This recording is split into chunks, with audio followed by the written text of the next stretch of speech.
Estamos con Christian Groenberg y vamos a hablar del tema de la inteligencia artificial en una vertiente muy particular. No solamente en la que tiene que ver con el acoso laboral, sino en realidad con una perspectiva más amplia, Christian, porque tú eres un experto en cuestiones de género. Y la inteligencia artificial pues ha tenido una irrupción muy importante en esa agenda, de la cual sería muy interesante que nos contaras un poco qué has visto, hacia dónde va, qué has hecho y cuáles crees tú que son los grandes retos que enfrentamos, pensando sobre todo en un eventual marco regulatorio en la materia. Bueno, cómo no. Muchísimas gracias primero por la invitación. Es una oportunidad increíble. Bueno, primero me gustaría decir que la inteligencia artificial en los últimos años se viene implementando primero en el campo de los derechos humanos. Luego en campos específicos como el acceso a la salud mental, a la salud sexual y reproductiva, es decir, sobre todo en aquellos campos en donde hay barreras en el acceso a los derechos humanos, pero sobre todo a comunidades estigmatizadas, a comunidades discriminadas y a comunidades excluidas de los servicios públicos, en especial aquellos que son muy importantes para la vida de las personas. Por ejemplo, como dije antes, la salud mental y la salud sexual y reproductiva. Inspirados justamente en estas experiencias en donde se utiliza la inteligencia artificial, en particular la inteligencia artificial conversacional a través de los chatbots, para justamente mejorar el acceso de estos colectivos que han sido históricamente excluidos producto de la discriminación. Estamos empezando a trabajar también en el acceso a los mecanismos de prevención y de denuncia en contra de la violencia laboral y en particular por razón de género en el lugar de trabajo. Que me gustaría anticipar un diagnóstico, que la situación es grave en América Latina en general, pero sobre todo también en México. Tenemos una encuesta nacional muy importante y actualizada, que es la encuesta nacional de la dinámica de las relaciones en el hogar, que yo llamaría de las relaciones de género, porque no es solo en el hogar, hace preguntas muy específicas sobre distintos tipos de violencia en el trabajo, en la comunidad, en la educación, etc. Y de ahí tenemos información muy precisa sobre la situación en cuanto a la violencia laboral por razón de género en el trabajo. Y los datos son alarmantes y creemos que la inteligencia artificial es una poderosa herramienta justamente para revertir esas estadísticas, revertir esa realidad y en la práctica esa experiencia frente a la violencia laboral. Prácticamente un cuarto de la población femenina en México ha sido víctima de violencia laboral. De ese total, una de cuatro mujeres, o sea, estamos hablando de casi un 25% de la población activa. De ese total, solo un 94%, mejor dicho, un 94% no denunció y solo un 6% denunció. Eso es lo que llamamos brecha de la impunidad. Es decir, que hay un 94% de mujeres que han sufrido violencia laboral y en particular por razón de género, que sigue conviviendo con el agresor y que no ha podido hacer nada o ha renunciado. ¿Sí? Entonces creemos que esa brecha de impunidad es equivalente, es análoga a la brecha en el acceso a la salud mental, en el acceso a la salud sexual y reproductiva, y estamos aprendiendo de esa experiencia en el acceso a los derechos humanos para poder proyectarla en el lugar de trabajo. ¿Y en dónde entra ahí la inteligencia artificial? Y además, en concreto, yo sé que es un tema no solo que te interesa, sino del que te ocupas y en el que has hecho cosas, Christian. Bueno, justamente todas estas experiencias en el campo de la salud demuestran que la inteligencia artificial es clave para cumplir 4 estándares de derechos humanos. Y acá me gustaría plantear que trabajamos desde un enfoque de derechos humanos porque creemos que hay una conexión, yo diría una relación simbiótica muy fuerte entre los derechos humanos y la inteligencia artificial. Y es bidireccional.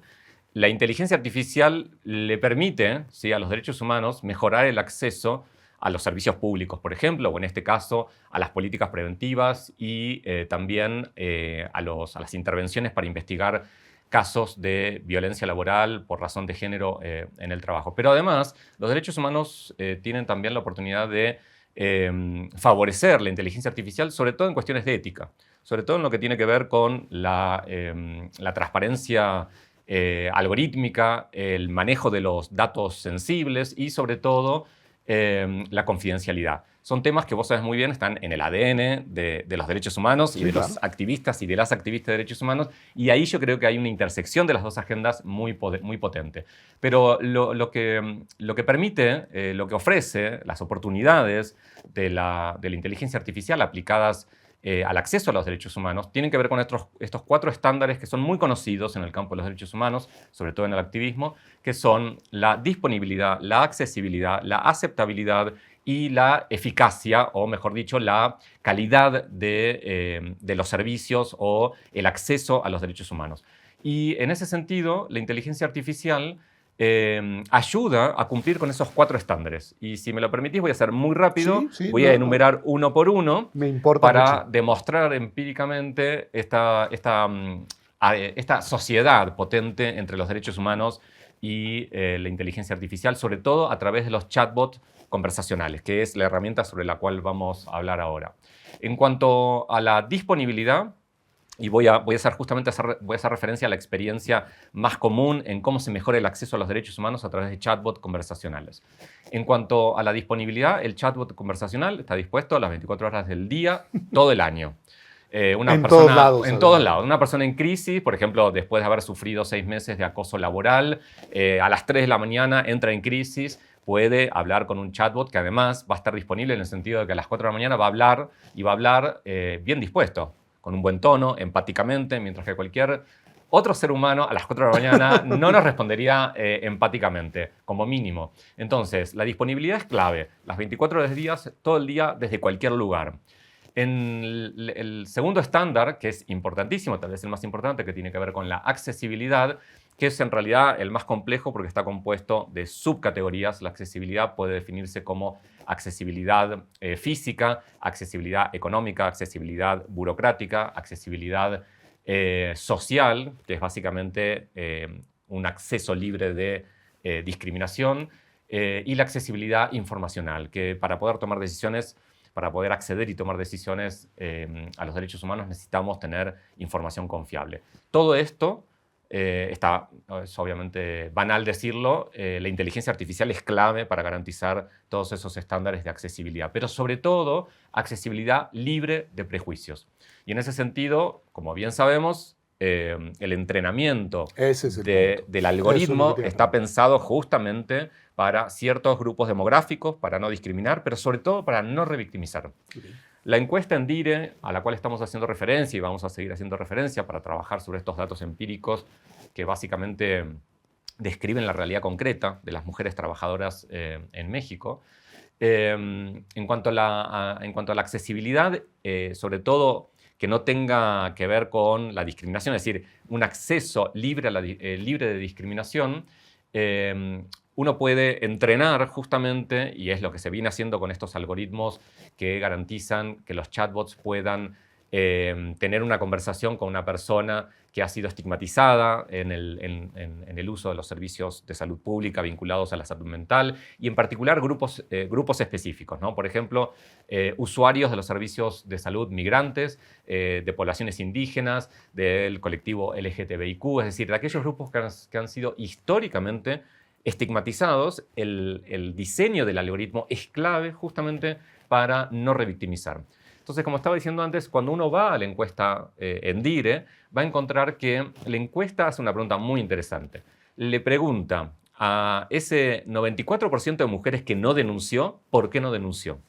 Y dan aproximadamente 8 respuestas muy parecidas que todas de alguna manera tienen que ver con la revictimización. La experiencia de sentir que la responsabilidad de haber sido víctima de violencia laboral es transferida del ofensor, del agresor, a la víctima. Eso es lo que definimos en los derechos humanos como revictimización, la transferencia de la responsabilidad, de la culpa del agresor a la víctima. Y lo dicen de varias maneras, porque no quiero que sientan que yo fui la responsable, o yo siento, mejor dicho, que me van a hacer culpable de mi propia victimización, para no sentir vergüenza, para no sufrir represalias, es decir, todas las formas típicas de revictimización que ocurren en el lugar de trabajo.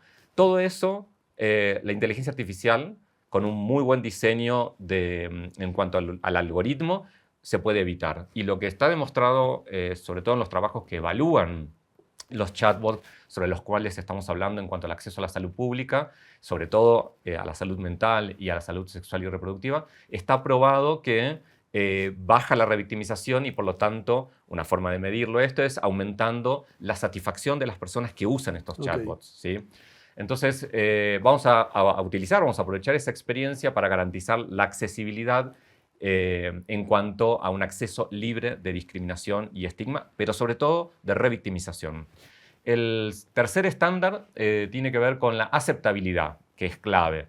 El servicio tiene que estar pensado, en este caso, los canales para poder denunciar y las políticas preventivas del acoso y la violencia laboral, y sobre todo por razón de género, tienen que ser aceptables. Esto quiere decir que tienen que estar diseñados para las necesidades de los grupos históricamente estigmatizados y discriminados, ¿sí? Entonces hay que invertir el término. El servicio no es universal, el diseño del algoritmo no está pensado para toda la población, sino para determinados grupos demográficos, para evitar justamente la revictimización. Y ahí la clave, nada más porque la quiero subrayar, es el entrenamiento que haces del algoritmo. Es decir, lo que te va a permitir que estos estándares se vayan garantizando es un buen diseño de la herramienta, porque de lo contrario, pues los resultados podrían ser contraproducentes. La clave está en el entrenamiento, en cómo, en la sintonía fina de los pesos, para decirlo más técnicamente, y cómo estos algoritmos están pensados para determinados grupos demográficos que han sido históricamente excluidos del acceso a los servicios públicos, a los derechos humanos, y en este caso en particular, que han sido históricamente víctimas y han estado sobrerepresentadas en las denuncias por violencia laboral y por acoso y hostigamiento sexual. En una dimensión jurídica, pensando, digamos, en esta reflexión regulatoria sobre este tema, tú en algunas circunstancias me has comentado que existe la obligación de que todas las organizaciones y todas las instituciones tengan mecanismos para atender estos casos de violencia, de acoso, y sin embargo, pocas lo cumplen. Y aquí de nuevo creo que la inteligencia artificial, como nos la has explicado, pues constituye una ventana de oportunidad. Totalmente, y tenemos un dato que es preocupante. El 75% de las empresas, de las organizaciones y de la sociedad civil no tienen protocolos, que es la medida básica, la política elemental para poder abordar el problema de la violencia laboral y sobre todo de la violencia laboral por razón de género de manera sistémica con el objetivo de cambiar las culturas laborales, ¿no? Pensando sobre todo en estrategias preventivas. El protocolo es la herramienta mínima. De hecho, tiene que ver justamente con el estándar de accesibilidad. El estándar de accesibilidad lo mínimo que exige es que haya protocolo. El 75% de las empresas no lo tienen. Eso es el problema básico que tenemos en México. Y cuando lo tienen, entonces los otros estándares tienen que ver con la calidad del acceso, con la calidad de los protocolos.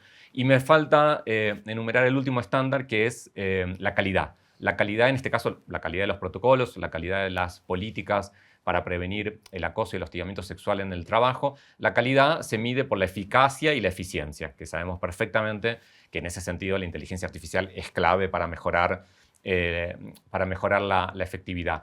En ese sentido, cuando uno mira la encuesta ENDIRE, hay una causa por la cual las mujeres no denuncian que tiene que ver justamente con la calidad de los protocolos. Las mujeres dicen que no denuncian porque sienten que es una pérdida de tiempo.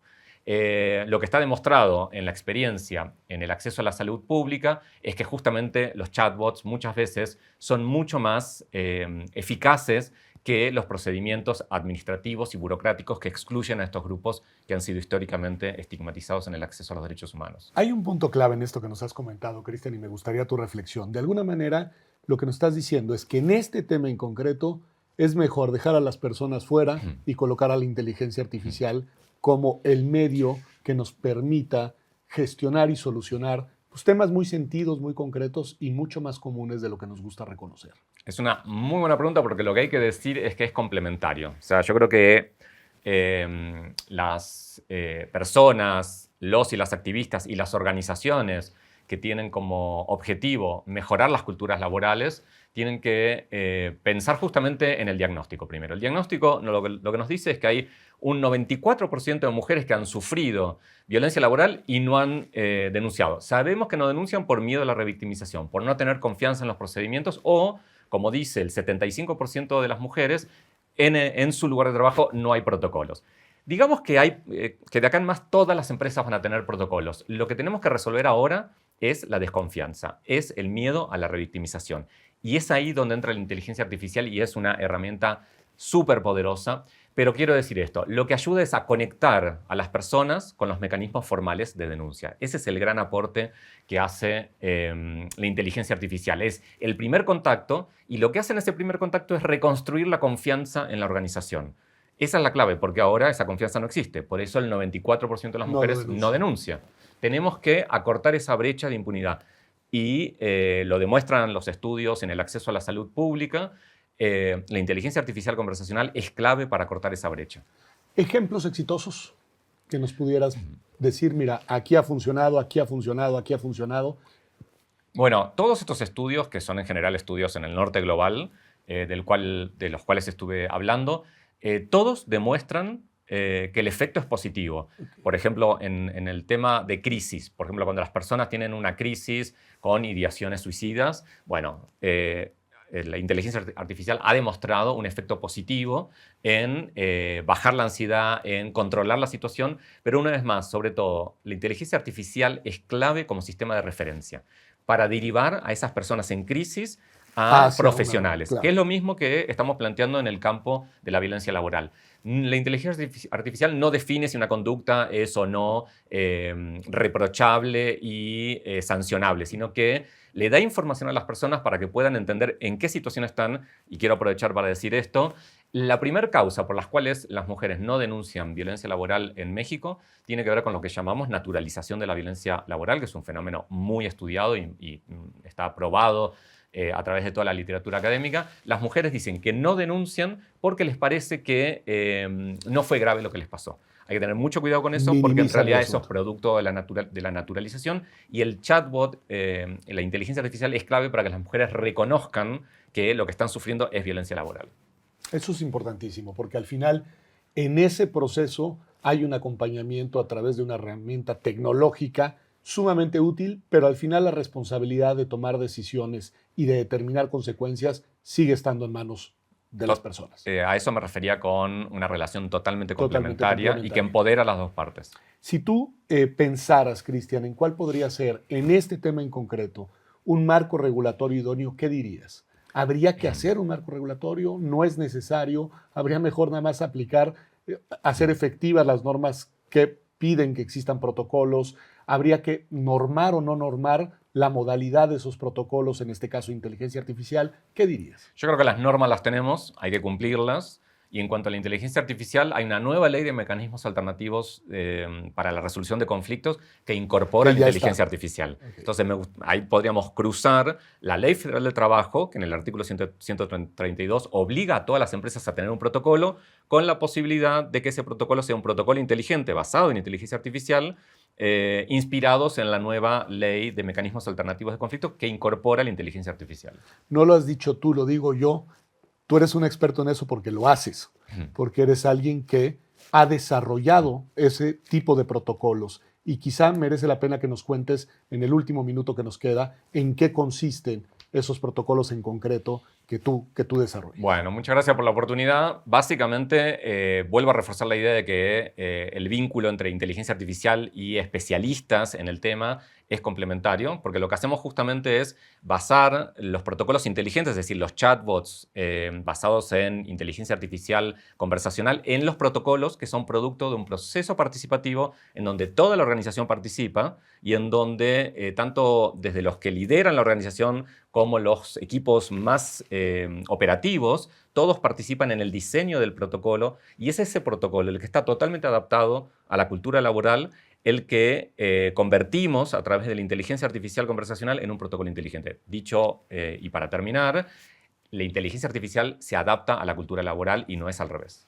Pues muchísimas gracias, Cristian. No, muchas gracias a vos. Gracias por eso, y porque también gracias a Cristian en siglo XXII también contaremos con un protocolo que él mismo nos va a diseñar con inteligencia artificial.